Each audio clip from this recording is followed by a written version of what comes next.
அண்மைச் செய்தி. சென்னை உயர்நீதிமன்ற நீதிபதி ஜி.ஆர். சுவாமிநாதனுக்கு எதிரான புத்தகத்தை பறிமுதல் செய்ய உத்தரவு பிறப்பிக்கப்பட்டிருக்கிறது. நாளை தொடங்கவுள்ள சென்னை புத்தக காட்சியில் விற்பனைக்கு வரவிருந்த நிலையில் சென்னை உயர்நீதிமன்றம் உத்தரவு பிறப்பித்திருக்கிறது. சென்னை உயர்நீதிமன்ற நீதிபதி ஜி.ஆர். சுவாமிநாதனுக்கு எதிரான புத்தகத்தை பறிமுதல் செய்ய உத்தரவு பிறப்பிக்கப்பட்டிருக்கிறது. எந்த வகையிலும் புத்தகம் வெளிவராத வகையில் நடவடிக்கை எடுக்கவும் உயர்நீதிமன்றம் உத்தரவு பிறப்பித்திருக்கிறது. கீழைக்காற்று பதிப்பகம் 3 வாரங்களில் பதிலளிக்கவும் சென்னை உயர்நீதிமன்றம் உத்தரவிட்டுள்ளது. கூடுதல் விவரங்களை செய்தியாளர் ஆனந்த் வழங்க கேட்கலாம். ஆனந்த், வணக்கம். விவரங்களை சொல்லுங்க. வணக்கம்.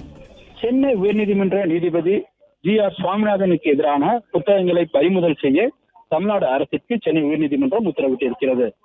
திருப்பரங்குன்றம் மலைக்கோவிலில் தீபம் ஏற்றும் விவகாரத்தை சுட்டிக்காட்டி சென்னை உயர்நீதிமன்ற நீதிபதி ஜி.ஆர். சுவாமிநாதனுக்கு எதிராக புத்தகம் சென்னை புத்தக கண்காட்சியில் விற்பனைக்கு அறிமுகப்படுத்தப்பட்டுள்ளதாக தெரிவிக்கப்பட்டிருக்கிறது. இந்த நிலையில் நீதிபதிக்கு களங்கம் விளைவிக்கும் வகையில் இந்த புத்தக விற்பனை தடை விதிக்க வேண்டும் என கோரி வேலூரை சேர்ந்த நவீன் பிரசாத் என்பவர் சென்னை உயர்நீதிமன்றத்தில் மனு தாக்கல் செய்திருந்தார். அந்த மனுவில் புத்தக கண்காட்சியில் இந்த புத்தகங்களை விற்க அனுமதித்தால் அது நீதி நிர்வாகங்களில் தலையிடுவதை போல் ஆகிவிடும் என்பதால் இந்த புத்தகத்தை விற்க கூடாது எனவும் அரசு அனுமதி வழங்கக்கூடாது எனவும் மேலும் இது தொடர்பாக அரசுக்கு உரிய நடவடிக்கை எடுக்க கோரி மனு அனுப்பியதாகவும் ஆனால் இதுவரை எந்த நடவடிக்கையும் எடுக்கவில்லை எனவும் கூறியிருக்கிறார்.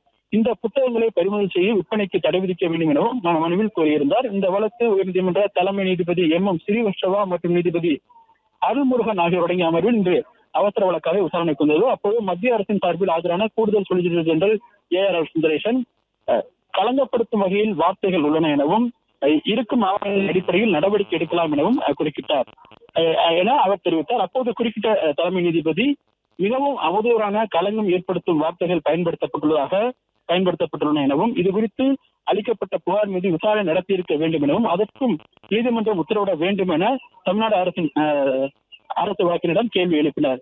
மிகவும் தீவிரமான இந்த விவகாரம் தொடர்பாக என்ன நடவடிக்கை எடுக்கப்பட்டது எனவும் இந்த கண்காட்சியில் புத்தகங்களை விற்பனை செய்ய எப்படி அனுமதி வழங்கப்பட்டது எனவும் கேள்வி எழுப்பினார்.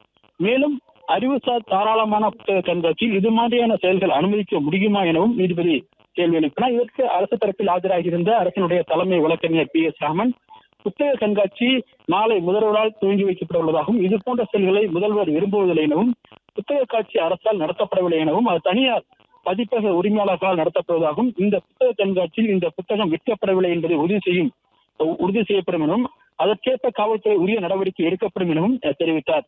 இதையடுத்து புத்தக பதிப்பாளர் கீழே காற்று பதிப்பகம் மீதும் தாமாக முன்வந்து நீதிமன்ற அவமதிப்பு வழக்கு எடுக்க உத்தரவிட்ட நீதிபதிகள் இது தொடர்பாக 3 வாரங்களில் பதிலளிக்க பதிப்பாளருக்கு உத்தரவிட்டிருக்கிறார். மேலும் புத்தகத்தை பறிமுதல் செய்யவும் உத்தரவிட்ட நீதிபதிகள் புத்தகம் விற்பனைக்கு வரவில்லை என்பதை உறுதி செய்ய வேண்டும் எனவும் காவல்துறைக்கு உத்தரவிட்டு வழக்கினுடைய விசாரணையை 3 வாரங்களுக்கு தள்ளி வைத்துள்ளார். பிளே ஸ்டோர் மற்றும் ஆப் ஸ்டோரில் இருந்து பாலிமர் செயலியை QR கோடு மூலம் பதிவிறக்கம் செய்யுங்கள். செய்திகளை உடனுக்குடன் பெறுங்கள்.